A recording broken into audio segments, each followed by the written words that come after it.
Hey, I'm Stephanie, and it's time to talk about the new YSL Couture Mini Clutch Quads. In addition to the entire original line, I now finally have the 4 newly released colorways. So today we'll compare the entire permanent line, the 6 originals and the 4 that just released.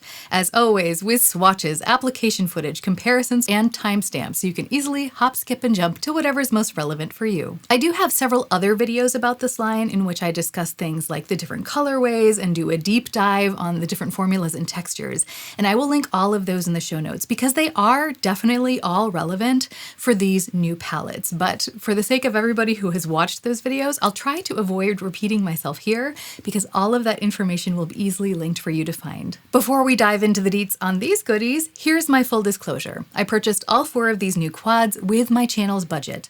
I am not being paid to post about them, but I do use affiliate links. When people use those to shop, then I get a small commission, which I funnel back into my channel so that I can purchase more items for independent review. So if you enjoy nonpartisan reviews like this, I always appreciate that support. Now it's time to get into the nitty-gritty. The 4 new palettes are 700 Over Noir, which is now YSL's smokiest and coolest tone palette in the line. It includes a silvery sparkly topper, a cool beige matte, a black matte, and a dark pewter satin shade, making this a versatile smoky option that can give you both soft and dramatic looks. 710 Over Brun is YSL's smoky brown quad. You can easily get daytime friendly looks with this, but it also smokes out quite nicely for the evening. It contains a peachy sparkly shade, 2 matte browns, and a satin brown shade. This is pretty neutral, but if it leans in any direction, that direction is slightly warm. One could almost call it the warmer sister to the 100 Stora Dolls quad. So we'll take a look at those in the comparison section of the video. But this palette is basically some of the sexiest dirt there is. 800 Over Dore is a very neutral gold quad. If you've always wanted to wear gold, but you felt like it would clash with your skin because you're cool toned, this one might be worth at least swatching because it is so very neutral. It contains a golden sparkly topper, 2 neutral brown mattes, and a golden satin that feels like it wants to be a soft metallic shade.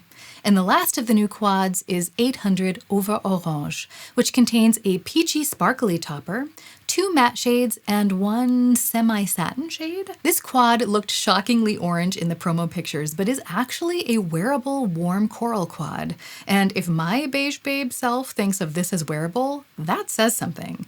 I even wore it in this video today. What do you think? All 4 of these quads have the same format as the original. Each of them offers a topper shade, and for reference, that shade is very similar to something like you'd find in the Makeup by Mario Ethereal Eyes palette, or some of the wet look toppers in the new Natasha Denona palettes. Each of the new palettes also contains at least 1, if not 2, or 2.5, we'll get to that in the swatch section, matte eyeshadows. And for me, their matte formula is the pinnacle of eyeshadows. That is why these quads really stand out. And each palette also contains what I think YSL considers a satin shadow, although they can tend to lean in different directions. For example, in the Over Dore quad, I feel like it leans almost metallic. Same thing actually with the Over Noir quad. I think that pewter shade leans slightly metallic. It has a slight sparkle to it. But then in the Over Orange quad, that satin shade leans kind of matte. Either way, they look good no matter what. Each one of these quads adds something new when it comes to color, filling in the gaps in YSL's permanent eyeshadow range. So if you haven't yet found that perfect colorway for you, perhaps now you'll be able to find one that matches your preferences. So now let's take a closer look at that within the context of the range. 700 Over Noir is now the coolest, smokiest palette in the line. 100 Stora Dolls from the original line is the more neutral, everyday friendly option.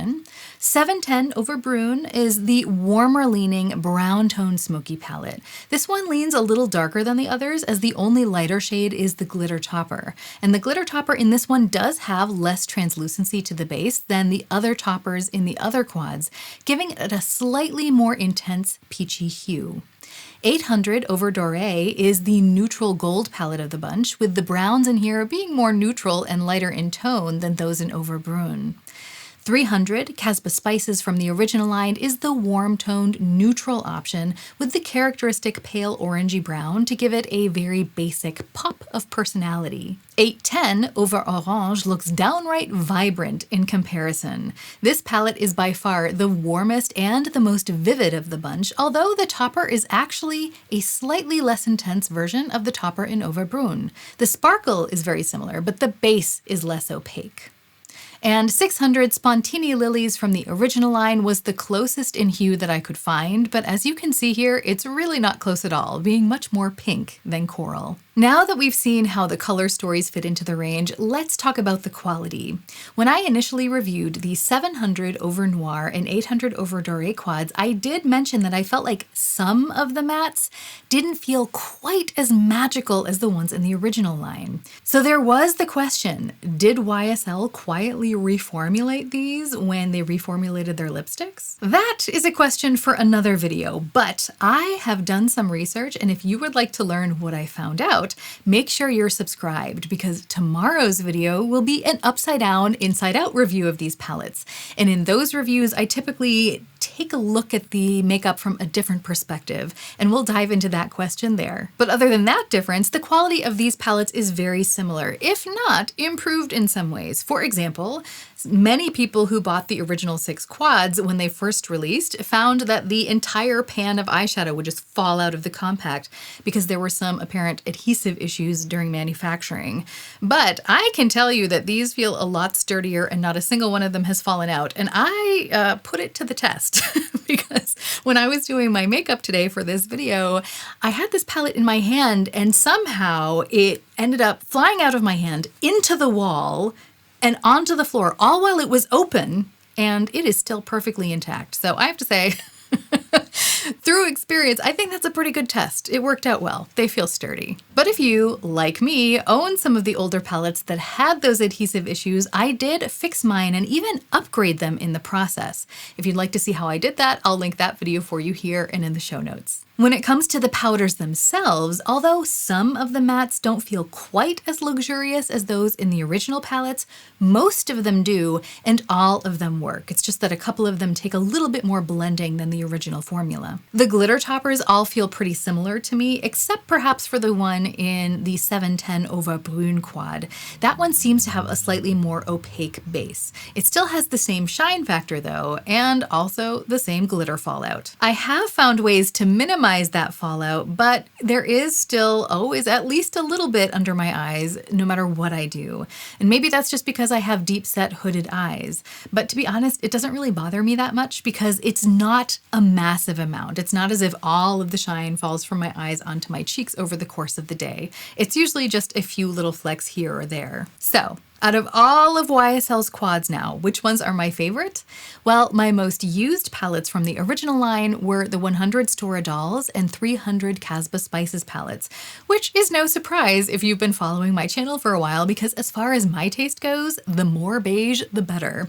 But I've also gotten decent use out of the 200 Galize Dreams and 400 Babylon Roses palettes. But now that the new quads have arrived, have any of them replaced my favorites? And the answer is 710 Over Brun is my new favorite, but I don't think that's going to surprise anyone because it is the literal color of dirt, which is kind of my MO. If I had to choose between Over Brun, Stora dolls, or Kasbah Spices, I would choose this one all the way, no question. I'm so glad they came out with this one.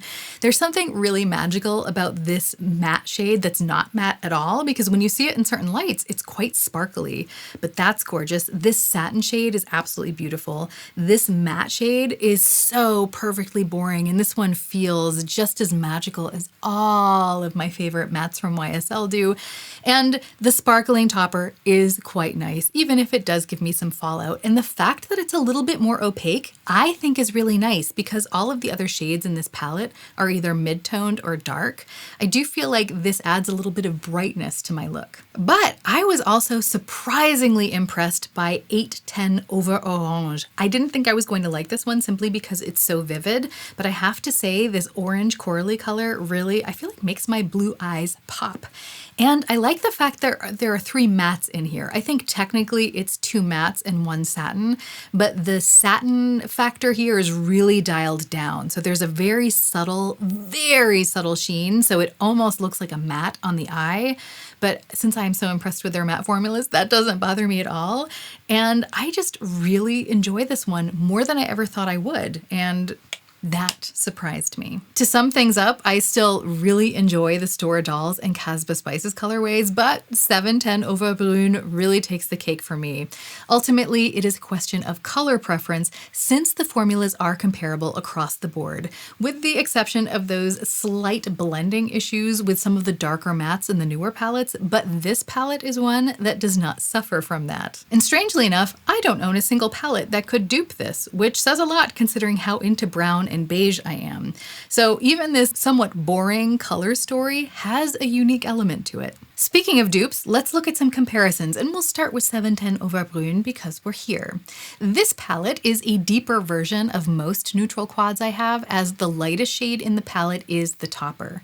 The most similar comparisons I could find within my collection weren't really similar at all, and they were Tom Ford's Smoky Quartz. And I chose this one because it is another mid to dark toned neutral palette, but of course it doesn't have any of those different elements of different finishes because it's all matte. I am sure I could probably create a similar look with shadows from my Lethal Cosmetics Neutrals collection, but to really dupe this color story, I think I would have to dive into several palettes. 700 Over Noir shares some colors with the Huda Beauty Pretty Grunge palette and some textures with the Natasha Denona Xenon palette, but they are ultimately very different. The Natasha Denona Xenon palette is cooler, the Huda Beauty Pretty Grunge palette is warmer. The only shade that I own that comes really close to duping my favorite shade in the Over Noir palette, which is that dark pewter satin shade, is from my Lethal Cosmetics palette. The shade Rise from the Ashes is the most similar. It's more intense, but it can be blended out to look similar on the eye. So once again, my Lethal Cosmetics palette comes to the rescue. 800 Over Dore is very similar to Natasha Denona's Golden palette. It's simply a more condensed and more neutral version. The darkest YSL brown reminds me a lot of Natasha Denona's Log. YSL's Satin Gold shade is nearly identical to Natasha Denona's Aurum. Over Dore's lighter brown shade reminds me more of a neutral version of any of the mid-toned mattes in the Golden palette, and the sparkling YSL topper reminds me a lot of the shade Fizzy in Golden. 810 Over Orange is pretty unique to my collection. I don't really have any direct comparison palettes to show you since the closest thing that I happen to own to it is the Natasha Denona Bronze palette. And as you can see, they're distant cousins, but they're certainly not dupes. I'm sure I could find a similar topper shade in a Natasha Denona palette or a Makeup by Mario Ethereal Eyes shade, but I just don't own very many vivid shades like the orange or reddish brown mattes. What I really enjoy the most in this Over Orange palette though is the light peachy matte. I think that that will be the perfect brightening shade for me in the summer, and I expect to get a lot of use out of it, especially since the YSL matte formula is my favorite. Would I have purchased these if they weren't for my channel? When it comes to the 710 Over Brun quad, I would have been very tempted by it because that was the one color story I was kind of wishing we had seen from the original line. And now that it exists, I would have been like, this is my palette. And so I don't know if I would have succumbed to temptation, but knowing me, I probably would have. When it comes to the other color stories in the line, I think I would have been able to resist. 800 Over Dore looked so promising from the promo pictures, and it is beautiful in person, but I do have several color stories that are similar enough that I would have not felt the need to get it. So I think I would have had a lot of fun swatching it in store, but once I saw it on my skin tone, I would have realized that I have other similar things already. So that one was out of the question. 700 Over Noir just isn't really my color story. I think it's beautifully executed. That pewter shade is special, but I do have some gunmetal shades in my Huda Beauty Pretty Grunge palette and in my Lethal Cosmetics Neutrals palette that I put together that I think would have scratched that itch for me, so I wouldn't have needed that one. And the Over Orange palette is not something I would have ever bought just because it's so vivid. Now that I have it, I'm realizing that it's a lot of fun, but I'm gonna have to see how I interact with it and if it's something that I actually wear or not. But if I were just looking at it as a normal consumer, I think the only one of these that that I would have purchased personally based on color story would have been the 710 Over Brun quad. I am admittedly a pretty huge fan of these quads. So does that mean I think every beauty lover needs to have at least one of them in their collection? And the answer is always going to be no. None of us need any of this stuff. But if you are looking to maybe get one of these quads, where I would look is at the mattes, because that is where these palettes shine. And if you think that you would get a whole lot of use out of a certain color story and the mattes look really good to you, that's a good sign, because I think those are the most special, everyday, reliable shades in these palettes.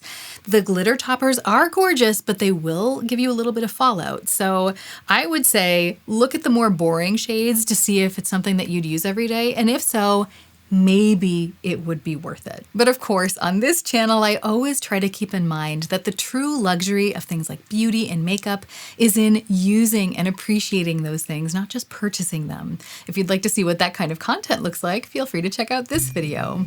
I hope you'll like, comment, and subscribe, all that jazz. But even if you don't, I hope you have a great week, and we can all remember that even stumbling can be a form of moving forward. So let's stumble in style.